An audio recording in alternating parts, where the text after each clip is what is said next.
Welcome back to the Restricted Handling Daily Intel Brief. This is what's been going on in China in the past 24 hours. The biggest strategic shift is playing out across the Pacific Islands, where China's missile activity has fractured a regional effort to speak with one voice.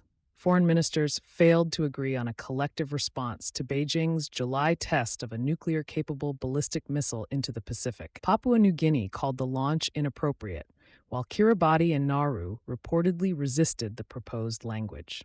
China said the test was safe and urged other governments not to overinterpret it. Beijing doesn't need every Pacific capital to endorse that explanation. Preventing a consensus statement is already a diplomatic win, especially when the region is preparing for a leaders' meeting in Palau and trying to preserve its vision of an ocean of peace. The disagreement exposes a hard reality for small island governments. They want to keep major power competition from defining their waters, yet many rely on outside partners for surveillance, disaster response, training, equipment, and infrastructure. Some see Chinese military activity as the central problem. Others worry equally about AUKUS, U.S. deployments, and a growing web of security pacts. Beijing can work inside those differences without forcing a dramatic confrontation. Now that diplomatic contest is being paired with operational presence. China announced that one of its warships will conduct communications and at-sea replenishment training with an Indonesian vessel east of Taiwan later this month.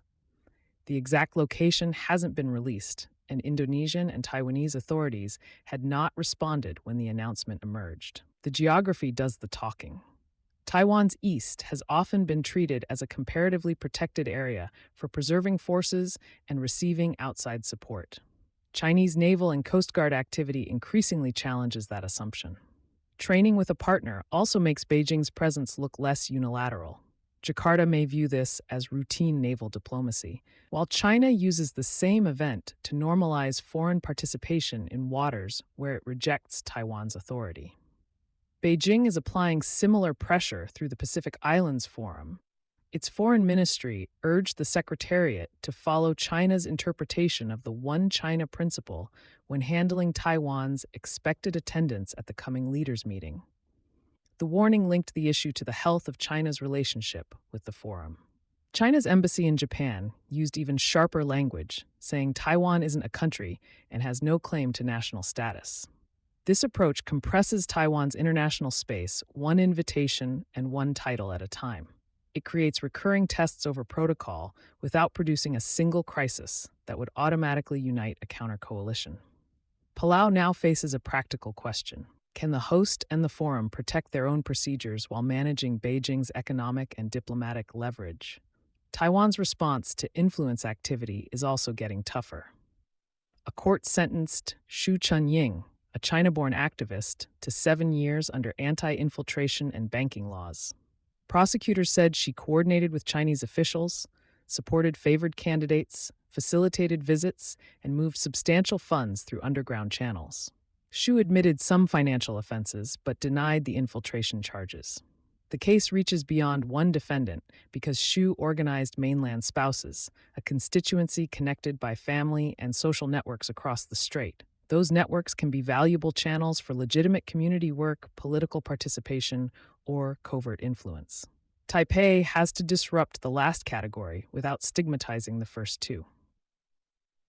That makes narrow charges, visible evidence, and careful public explanation just as important as a severe sentence. South Korea is confronting a related intelligence problem. Police arrested 2 Chinese nationals with reported prior military ties in separate cases.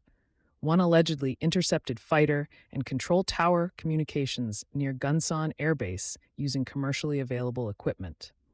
The other allegedly obtained joint exercise material, personnel data, and photographs through an employee at Camp Humphreys. Both suspects disputed or qualified the accusations, and parts of their backgrounds were still being checked. The methods described are cheap and opportunistic. That's what makes them useful. A receiver near an airfield, a relationship with an employee, routine photographs, and personnel information can produce a meaningful picture when combined. Seoul and Washington should tighten communications discipline and insider risk controls without claiming a centralized Chinese operation before the evidence supports one. The technology competition is moving on a separate but connected track. The Federal Communications Commission has restricted new models of selected Chinese drones, routers, inverters, and robots. It's also moving against Chinese testing laboratories and preparing controls on data center components. Beijing responded with tighter export controls and a sanction on a U.S. testing firm. This agency-by-agency pressure gives Washington room to preserve a broader leaders' meeting while still reducing supply chain exposure. It can also create business confusion and retaliation across adjacent sectors.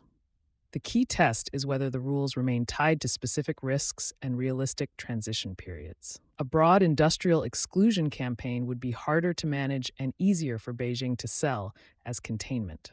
China's domestic auto market helps explain why trade friction will persist. Passenger vehicle sales fell for a 10th consecutive month in July, down more than 21% from a year earlier. Exports rose more than 88%. And electric and plug-in hybrid exports grew even faster. Manufacturers facing weak household demand and intense competition at home have a powerful incentive to push into Europe, Southeast Asia, Latin America, and the Middle East. That export surge can keep factories busy, but it transfers pressure into other markets and invites new barriers. Beijing is answering with a long-term industrial pitch built around quantum technology, biomanufacturing, hydrogen, fusion, brain-computer interfaces, embodied artificial intelligence, and sixth-generation communications. It's also sustaining a distant naval presence in the Gulf of Aden and Somali waters. Put the pieces together, and China is preparing for prolonged competition.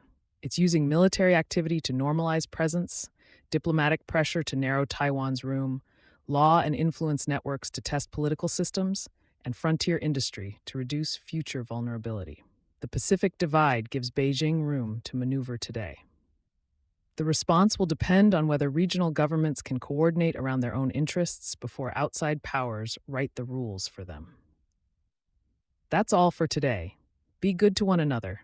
Keep your critical thinking switched on, and remember, powerful people can survive a little scrutiny. Find the Daily Brief at restrictedhandling.substack.com.